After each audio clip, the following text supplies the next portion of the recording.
Hello everyone, welcome back to another video. അപ്പോൾ നമ്മുടെ Bigg ബോസിൻ്റെ ഏറ്റവും അവസാനത്തെ എപ്പിസോഡുകളിലേക്കാണ് നമ്മൾ പൊയ്ക്കൊണ്ടിരിക്കുന്നത്. ബിഗ് ബോസ് സീസൺ 6 80 എപ്പിസോഡുകളാകുകയാണ്. നമുക്ക് വിശ്വസിക്കാൻ പറ്റുന്നില്ല അല്ലേ, എത്ര പെട്ടെന്നാണ് അത് തീരാൻ വേണ്ടി പോവുകയാണ്. ഇനിയിപ്പോൾ ടോപ്പ് 5-ൽ ആരാണ് വരുന്നത്, ആരാണ് വിന്നർ എന്നുകൂടി അറിഞ്ഞാൽ നമ്മുടെ ബിഗ് ബോസ് സീസൺ 6 മലയാളം ഇവിടെ അവസാനിക്കുകയാണ്. അപ്പോൾ ഈ ഒരു ആഴ്ചയിലേക്ക് വന്നപ്പോഴത്തേക്കും ഇതുവരെയുള്ള കളികളൊക്കെ അപ്സൈഡ് ഡൗൺ ആയിട്ട് പോകുന്നതാണ് നമ്മൾ കണ്ടത്. ഞാൻ പറഞ്ഞത് മറ്റൊന്നിനെ കുറിച്ചുമല്ല, ഇതിനുള്ള പ്രീവിയസ് ഉള്ള എല്ലാ ആഴ്ചകളിലും കൂടുതൽ കണ്ടന്റ് ആരാണ് ക്രിയേറ്റ് ചെയ്യുന്നത്, ആർക്കെതിരെയാണ് ഗെയിം കളിക്കുന്നത്, അല്ലെങ്കിൽ ഒരാൾ വന്ന് എന്ത് പോയിന്റ് ആണ് പറയാൻ വേണ്ടി പോകുന്നത്, അങ്ങനെയുള്ള ഒരു ആകാംക്ഷയൊക്കെ ആയിരുന്നു നമുക്ക്. ഇന്ന് എന്താണ് നടക്കാൻ പോകുന്നത് എന്നൊക്കെയുള്ള ഒരു ആകാംക്ഷയാണ് നമുക്കുണ്ടായിരുന്നത്. സീസൺ 6-ലെ ടിക്കറ്റ് ഫിനാലെ തുടങ്ങിയപ്പോൾ മുതൽ, അതായത് ഒഫീഷ്യലി ടിക്കറ്റ് ഫിനാലെ സ്റ്റാർട്ട് ചെയ്തത് മുതൽ നമ്മൾ വേറൊരു ബിഗ് ബോസ് സീസൺ ആണോ കാണുന്നത് എന്നൊക്കെ നമുക്കൊരു ഡൗട്ട് അടിച്ചു തുടങ്ങി. മറ്റൊന്നും കൊണ്ടല്ല ഞാൻ ഇത് പറയുന്നത്, കാരണം ഇതിനു മുമ്പ് നാക്കുകൊണ്ടൊക്കെ പിടിച്ചു നിന്ന, സ്ട്രോങ് ആയിട്ട് നിന്ന, ടോപ്പ് 5-ൽ ഒരു വല്ല വിന്നേഴ്സ് ആകും എന്നൊക്കെ നമ്മൾ പ്രഖ്യാപിച്ചിരുന്ന കണ്ടസ്റ്റൻസ് ഒക്കെ സൈഡായി പോകുന്നത്, ഓഫായി പോകുന്നതാണ് നമ്മൾ കണ്ടത്. അതിൽ പ്രത്യേകം എനിക്ക് എടുത്തു പറയാനുള്ളത് ജാസ്മിൻ, ജിൻഡോ, നോറ, അതുപോലെ സിജോനെ പറ്റി പറയണ. സിജോ രണ്ടതിലും വലിയ കുഴപ്പമില്ലാതെ എക്സലന്റ് ആയിട്ട് നിൽക്കുന്ന, അത്ര എക്സലന്റ് എന്നല്ല, കുഴപ്പമില്ലാതെ എക്സലന്റ് ആയി നിൽക്കുന്നതാണ് ഞാൻ കണ്ടത്. അതുപോലെ തന്നെ കഴിഞ്ഞ ആഴ്ച എല്ലാവരും എടുത്തിട്ട് അലക്കിയ ഒരാളാണ് അഭിഷേക്. അഭിഷേക് ഇവിടെ ഒന്നും സംസാരിക്കുന്നില്ല, അഭിഷേക് ഒരു കാര്യത്തിൽ ഇൻവോൾവ് ആകുന്നില്ല, അഭിഷേക് ക്യാപ്റ്റനായിട്ട് പോലും ഒരു കാര്യവും വേണ്ടതുപോലെ കണ്ടറിഞ്ഞ് സംസാരിക്കുന്നില്ല, ഇടപെടുന്നില്ല എന്നൊക്കെ ഒരുപാട് കുറ്റം കേട്ട ആളാണ് അഭിഷേക്. പക്ഷെ അഭിഷേക് ഈ പ്രാവശ്യം ഒരു മിന്നുന്ന പെർഫോമൻസ് ആണ് കാഴ്ചവെക്കുന്നതെന്ന് പറയേണ്ടി വരും. അടിപൊളി പെർഫോമൻസ് ആണ് അഭിഷേക് ഇവിടെ കാഴ്ചവെച്ചത്. അതായത് ബിഗ് ബോസ് ട്രാക്ക് നല്ലപോലെ ഒന്ന് മാറ്റി പിടിച്ചിട്ടുണ്ട്. അപ്പം ഈ ഒരു ഇതിൽ നമുക്ക് പ്രേക്ഷകർക്ക് കറക്റ്റായിട്ട് ഇത് ഫോളോ ചെയ്യുന്ന പ്രേക്ഷകർക്ക് അറിയാം ആരൊക്കെ സംസാരിച്ച് പിടിച്ചു നിൽക്കും, ആരൊക്കെ ഏതൊക്കെ ടൈപ്പ് ഓഫ് ടാസ്കുകൾ കറക്റ്റായിട്ട് ചെയ്യും എന്ന് നമുക്കൊരു പ്രഡിക്ഷൻ ഉണ്ട് അല്ലേ. അപ്പൊ ആ ഒരു ഇതിൽ നിന്ന് മാറി കുറച്ച് കോൺസെൻട്രേഷൻ വേണ്ട ഗെയിംസ്, പിന്നെ കുറച്ച് ഫിസിക്കൽ ആയിട്ടുള്ള ഗെയിംസ്, കുറച്ച് ബുദ്ധി ഉപയോഗിക്കേണ്ട ഗെയിംസ്, അങ്ങനത്തെ ഗെയിംസ് ഒക്കെയാണ് ബിഗ് ബോസ് ഇപ്പൊ കൊടുത്തുകൊണ്ടിരിക്കുന്നത്. സംസാരിക്കുന്ന ടാസ്കുകൾ, അതുപോലെ തന്നെ ഒരുപാട് ഫിസിക്കൽ ആക്ടിവിറ്റീസ്, ഓടുകയും ചാടുകയും ഒക്കെ ചെയ്യേണ്ട ടാസ്കുകളിലൊക്കെ എക്സലന്റ് ആയിട്ട് നിന്ന് ആൾക്കാരൊക്കെ സൈഡായി പോകുന്നതാണ് നമ്മൾ കണ്ടത്. അപ്പൊ നമ്മുടെ Sai Krishna wild card entry ആയിട്ട് ബിഗ് ബോസിലേക്ക് വന്നപ്പോൾ എല്ലാവരും ചോദിച്ചു എന്തിനാണ് പുള്ളി ഇതിനകത്തൊക്കെ പോയിരിക്കുന്നത്, പുള്ളി അവിടെ സംസാരിക്കുന്നില്ല, പുള്ളിയുടെ സ്ക്രീൻ സ്പേസ് എടുക്കുന്നില്ല, പുള്ളി അവിടെ ഒന്നും ചെയ്യുന്നില്ല, തിരിച്ച് വീട്ടിൽ പറഞ്ഞു വിട്ടേക്കുന്ന എല്ലാവരും സായിയെ പറ്റി പറഞ്ഞത്. പക്ഷെ നമ്മുടെ ടിക്കറ്റ് ഫിനാലെ ഗെയിംസ് വന്നപ്പോഴത്തേക്കിനും സായി നല്ല അടിപൊളിയായിട്ട് പെർഫോം ചെയ്യുന്നത്, അത് ഭയങ്കര ഈസി ആയിട്ട് പെർഫോം ചെയ്ത്, കഷ്ടപ്പെട്ട് അങ്ങനെയൊന്നുമല്ല, പുള്ളി ഭയങ്കര കൂളായിട്ട് പെർഫോം ചെയ്തതാണ് നമ്മൾ കണ്ടത്. അതുപോലെ തന്നെയാണ് നമ്മുടെ അഭിഷേകിന്റെ കേസിലും. അഭിഷേക് സംസാരിക്കുന്നിടത്തൊന്നും സംസാരിച്ചില്ല എന്ന് വെച്ചാൽ ഒരുപാട് അടിയൊന്നും ഉണ്ടാക്കാൻ പോകുന്നില്ല എന്നാണ് അവർ ഉദ്ദേശിച്ചത്. പക്ഷെ അഭിഷേക് പോയിന്റ്സ് കറക്റ്റ് ആയിട്ട് പറയുന്നുണ്ടായിരുന്നു. പക്ഷെ ഈ ഒരു കോൺസെൻട്രേഷൻ ഒക്കെ വേണ്ട വളരെ സിമ്പിൾ ആയിട്ടുള്ള ടാസ്കുകളായിരുന്നു അത്. പക്ഷെ എല്ലാവർക്കും ഒന്നും ഇത് ചെയ്യാൻ പറ്റില്ല. അഭിഷേക് വളരെ അടിപൊളിയായിട്ട് അത് ചെയ്യുന്നത് നമ്മൾ കണ്ടു. അതുപോലെ പറയുന്ന നന്ദന, നമ്മുടെ ആരാണ്, നമ്മുടെ നോറ, ജാസ്മിൻ, ഇവരൊക്കെ സൈഡായിപ്പോയി.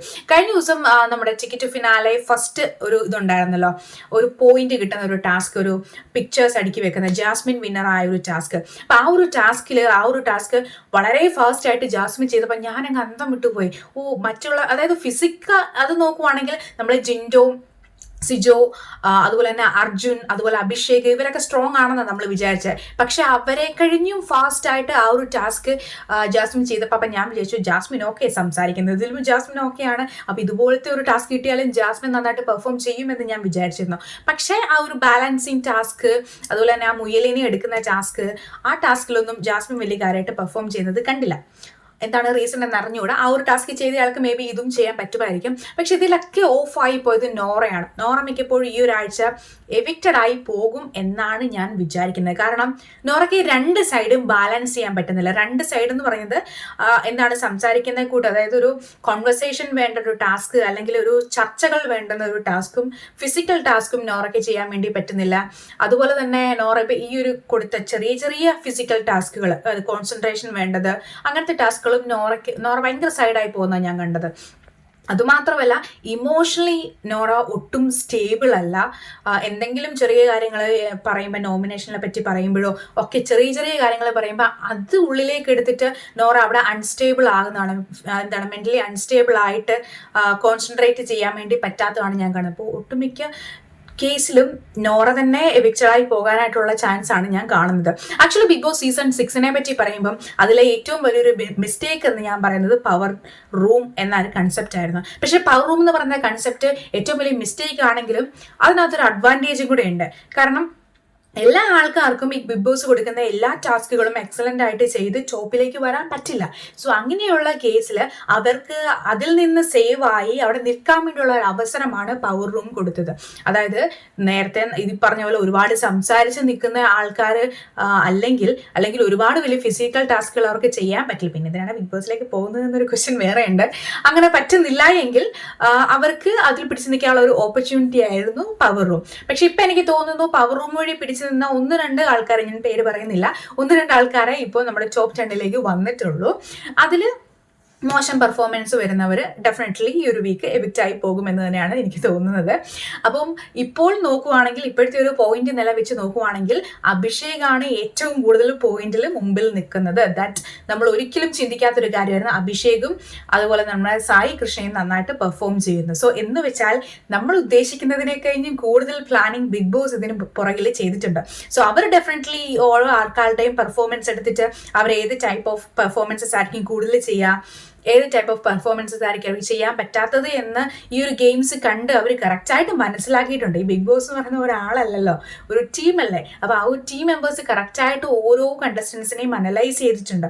സോ അതിൻ്റെ ബേസിസിൽ അവർ ഡിസൈൻ ചെയ്തിരിക്കുന്ന ടാസ്കുകളാണ് ഇനി വരാൻ പോകുന്നത്. അപ്പം ചില ആൾക്കാർക്ക് നന്നായിട്ട് പെർഫോം ചെയ്യാനും ചില ആൾക്കാർക്ക് നന്നായി പെർഫോം ചെയ്യാൻ പറ്റാത്തതുമായിട്ടുള്ള ടാസ്ക് ഡെഫിനറ്റ്ലി നമുക്ക് പ്രതീക്ഷിക്കാം. പിന്നെ ഇപ്പം ഈ ഒരു വീക്കിൽ ഒരുപാട് കണ്ടന്റുകൾ എന്ന് വെച്ചാൽ നമ്മൾ ഇപ്പം ബിഗ് ബോസ് പുറകിലേക്കൊന്ന് നോക്കുവാണെങ്കിൽ ജാസ്മിൻ ഗബ്രി കണ്ടന്റ്, അതിനുശേഷം നോറ ജിൻഡോ കണ്ടന്റ്, ജാൻമണി ആയിട്ടുള്ള കുറെ ഫൈറ്റ് സീക്വൻസസ്, പിന്നെ ഫിസിക്കൽ ടാസ്കിനിടയിൽ നടക്കുന്ന വഴക്കുകൾ, അങ്ങനത്തെ ഒരു വൈറൽ ടൈപ്പ് ഓഫ് കണ്ടന്റ്സ് ഇനി നമുക്ക് അത്രയ്ക്കൊക്കെ പ്രതീക്ഷിക്കാൻ വേണ്ടി പറ്റില്ല.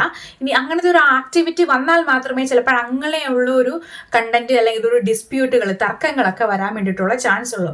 സോ ജസ്റ്റ് ആക്ടിവിറ്റീസ് കാണുക, എൻജോയ് ചെയ്യുക എന്നുള്ളത് മാത്രമേ ഉള്ളൂ. ആക്ച്വലി ഞാനിപ്പോൾ ഈ ഒരു റിവ്യൂ പറയുമ്പോഴത്തേക്ക് ഞാൻ ഓർക്കുവായിരുന്നു ഞാൻ എന്താണ് ഇതിൽ പറയാൻ വേണ്ടി പോകുന്നത്.